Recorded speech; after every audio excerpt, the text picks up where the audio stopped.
Sabe uma coisa que eu acho interessante? Agora eu vou entrar no assunto polêmico mesmo. Ih, rapaz. Assunto forte.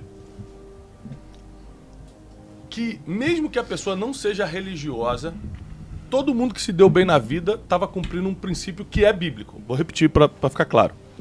Mesmo que a pessoa não seja religiosa, ou seja, não vai à igreja, não tem nenhum tipo de compromisso religioso, todas as pessoas que venceram na vida, inclusive financeiramente, na empresa, nos negócios, na vida, estavam cumprindo princípios que são bíblicos. Um exemplo, uma vez eu fui dar uma palestra, cara, tinha juízes, desembargador, foi um negócio assim de alta, me prepararam mal, falaram assim, cara, tem uma palestra que você dá ali, não me explicaram bem o que era só pensador, só cara doutorado, era uma coisa muito difícil. E aí eu fui falar um pouco de espiritualidade, cara, ninguém me confrontava ao vivo, assim, eu dando a palestra. Levantou uma mulher que era juíza, falou assim, você tá falando não tem sentido nenhum não, hein? Cara, na palestra, o controle emocional que você tem que ter, eu falei, que legal, por quê? Não, porque eu não quero saber de religião, não. Aí eu falei assim, não, mas eu não tô falando de religião, não, tô falando de princípios. E princípios valem em qualquer lugar. Por exemplo, a senhora é casada? Sou. Você sabe onde é que tá seu marido agora? Rapaz, a mulher se transfigurou, desfigurou, né, sei lá. Falou assim, por quê? Eu falei, não, porque com certeza a senhora espera que ele esteja fazendo o que falou que ia fazer. A senhora gostaria de ser traída, por exemplo? Que absurdo, claro que não. Falei, alguém gosta de ser traído? Não. Então, só tem um lugar que diz que nós temos que ser fiéis ao nosso cônjuge. É o que eu estou falando, tentando explicar para a senhora, é a Bíblia. A senhora acha que é certo mentir? Não. A senhora acha que é certo roubar alguma coisa dos outros? Eu sou juiz, é claro que não. Só a Bíblia diz que não é certo. Todos os códigos morais que a gente acredita... Então eu fui falando o seguinte, não é religião, é princípio. Você entrevistou muito cara. Flávio conviveu com muito cara bem-sucedido. E você consegue identificar os princípios. Seja os princípios familiares, o princípio de honrar pai e mãe, o princípio de não falar mal de ninguém, o princípio da honestidade, seja o princípio da multiplicação, plantar e colher.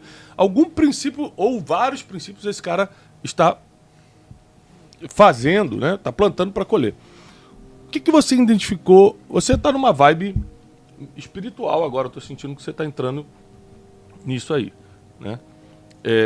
Mas antes, quando você era mais cético, você identificava alguma coisa? Pô, engraçado, todos esses caras aqui fazem assim, e era uma coisa meio incomum, que não era bem normal, mas todo mundo fazia, tipo um princípio?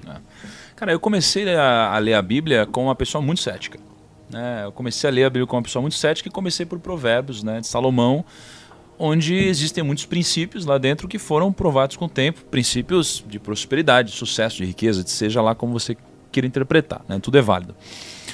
E antes de eu ler a Bíblia, eu já tinha atingido minha liberdade financeira, né? Só que, para atingir a liberdade financeira... Ou seja, os 5 mil que você precisava para viver já estavam se pagando. Exatamente, já tinha 5 mil reais lá.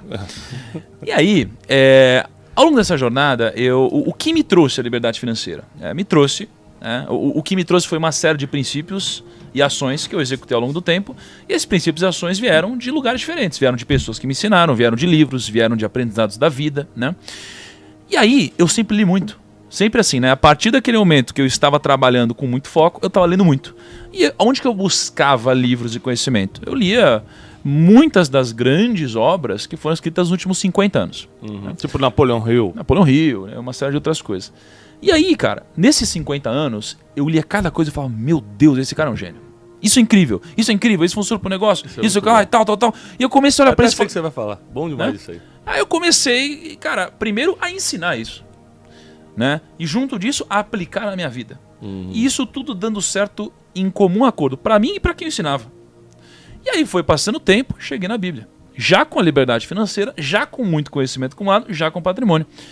E aí eu comecei a ler a Bíblia e falei, caraca, tudo que eu estudei até hoje está lá.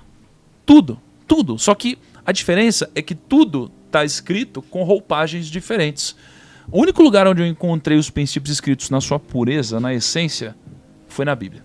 Então, tudo que eu já vi estava escrito lá em princípios de uma forma diferente. Ou seja, tudo que estava dando certo nesses manuais dos grandes gurus de negócios, finanças, vida pessoal, desenvolvimento pessoal, coaching, não sei o quê, tudo que estava dando certo, na verdade, a base eles tiravam da sabedoria milenar que está dando certo há 2000 anos. Perfeitamente. Então, essa foi a conclusão.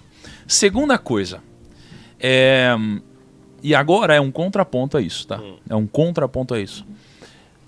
Os princípios que estão na Bíblia e que funcionaram para mim e funcionam para muita gente, não necessariamente vão funcionar para todo mundo, cara. Concordo. Na minha concepção. Isso daí foi uma chave que virou quando eu li Eclesiastes. Porque Eclesiastes está deixando muito claro o seguinte, cara, o mundo é injusto, mesmo os sábios podem ter um desfecho ruim, mesmo os ímpios podem ter um desfecho bom, logo tudo é como o vento, é como correr atrás do vento. Isso daqui me virou uma chave e me deu a clareza de que não necessariamente você seguir os princípios corretos vão te trazer prosperidade, riqueza e liberdade financeira. Então, isso daqui foi uma chave muito forte que virou na minha vida. Agora, acredito que esses princípios aumentam as suas chances de chegar lá. Isso sem sombra de dúvidas. Eu conheci o Negro... Qual foi aquele ano que a gente se conheceu em Orlando? Vai vir uma revelação forte. Vou fazer uma revelação vai vir forte. algo forte aí. Faz Douro, uns rapaz. 5 anos. Faz uns 5, por aí, né? Se foi em 5 anos, 2016, talvez. Por aí, cara. Não, porque o estádio Foi novo antes? já estava pronto. Acho que foi 2017. 2017? Foi no estádio novo, não 7, foi? 8, Foi. 9, 10, 11. 5 anos, mais ou menos 5 anos. Você produziu o Código da Riqueza, foi ali em 2016, 17, né? Por aí. Eu conheci o Negro... a primeira vez que eu encontrei o Negro foi... Ele estava produzindo um documentário. Aliás, muito bom documentário, excelente documentário, chamado Código da Riqueza. O que ele fez? Ele pegou... ele entrevistou várias pessoas bem-sucedidas, pessoas que construíram grandes projetos, prêmios Nobéis. Ele pegou assim, eu não sei o que eu estava fazendo lá naquele meio, eu estava no meio dessa turma, não é? Sou E humilde, ele, sou e humilde. ele, Eu sou humilde. eu não sou o Flávio Augusto. Eu tenho 20 bilhões na conta, mas não sei por que ele me chamou. Tinha tanta gente maior. E ele foi lá me entrevistar. E chegou o Negro, eu conheci o Negro nesse momento. E aí ele me explicou qual era o objetivo do dose, né, cara? Eu tô levantando a bola dele. Ele dá uma rasteira, ele vai cortar daqui a Perdeu pouco. respeito pelos professores. Aí é o seguinte, cara. Qual era o fundamento do trabalho que ele estava fazendo? Ele queria ver o que existia em comum entre todas essas pessoas. Se existia ali um código. Ele queria ver o que existia em comum em todas essas pessoas. O que ele observava de princípio. E aí observe o seguinte. Cada uma dessas pessoas tinha uma fé diferente. Talvez tivessem pessoas que crescem em Deus, outros até que não crescem em Deus. E pessoas que eram religiosas, outras que não eram religiosas, mas o que aquelas pessoas tinham em comum é que elas tinham atingido um determinado resultado, e o que ele estava investigando era se existia alguma coisa em comum entre essas pessoas. Primeira, vou te perguntar, vou tomar aqui o... Por favor. Não é? É nosso. Então, daqui a pouco o Nil também vai querer Então, eu vou fazer. te perguntar. Você identificou princípios em cada uma dessas pessoas? Essa é a primeira pergunta. A segunda pergunta. Quando você começou a ler Provérbios, Salomão é um cara muito sábio. Você identificou esses princípios ali? Eu devolvo para você. Tá. Eu acho que assim, isso aí fez parte da minha jornada e eu acho que se você faz a pergunta errada, você não tem a resposta certa. Amadurecendo do jeito que eu amadureci hoje, e ainda num processo de amadurecimento, eu teria feito perguntas diferentes. Tá? Por exemplo, eu não perguntei para ninguém o seguinte: você acredita em Deus? Eu não fiz essa pergunta. E talvez abriria um mar de possibilidades para outras perguntas. Talvez isso fosse relevante para você naquele momento. Talvez, exato. Mas, dentro do que aconteceu de fato, cara, eu encontrei muitas coisas em comum. Né? A palavra mais citada por todos, e todos que eu entrevistei ou eram bilionários, ou eram prêmio Nobel, ou moviam multidões, foi resiliência. Foi a palavra que eu mais ouvi de todo mundo. Resiliência, né? É você se adaptar, é você fazer, é você ir pra cima, é atitude. Continuar foi a coisa que eu mais ouvi. apanhando, mas continuar andando. Exatamente. Então isso aí foi a coisa que eu mais ouvi, né? Quando eu olho para Provérbios, em Salomão... Rapidinho, posso só fazer um adendo bíblico aí? Você sabe que a maioria das vezes que Deus aparece falando com o homem, ele fala algo que está ligado à resiliência. Ele fala: não temas, não desmaie, não desanime, eu sou contigo, não pare. Assim, muitas vezes Deus apareceu para grandes homens, Josué, Moisés, Davi, para os grandes homens, para falar exatamente isso. Seja resiliente. Se a gente fosse botar numa linguagem atual, seja resiliente. É o próprio Deus falando com as pessoas. Perfeito. Então sim, teve muita coisa em comum, muita. Eu percebi algumas coisas, assim, e muitas presentes na vida de Salomão. Por exemplo, o ambiente.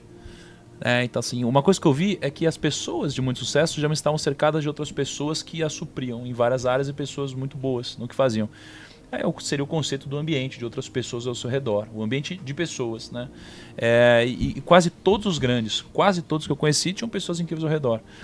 E então eu percebi muita coisa que estava já escrito muito antes. O ponto tem gente que às vezes intuitivamente seguiu esses princípios. A sacada é que se você se depara com esses princípios, você não precisa apanhar tanta vida para descobrir qual é o caminho. Cara, isso é muito bom. Entendeu? Essa já era a tua busca, não era? Essa é uma busca. E aliás, olha o que aconteceu. Eu tenho 31 anos. Eu atingi minha liberdade financeira muito antes da média. Mas eu busquei isso ativamente. A maioria das pessoas nem estão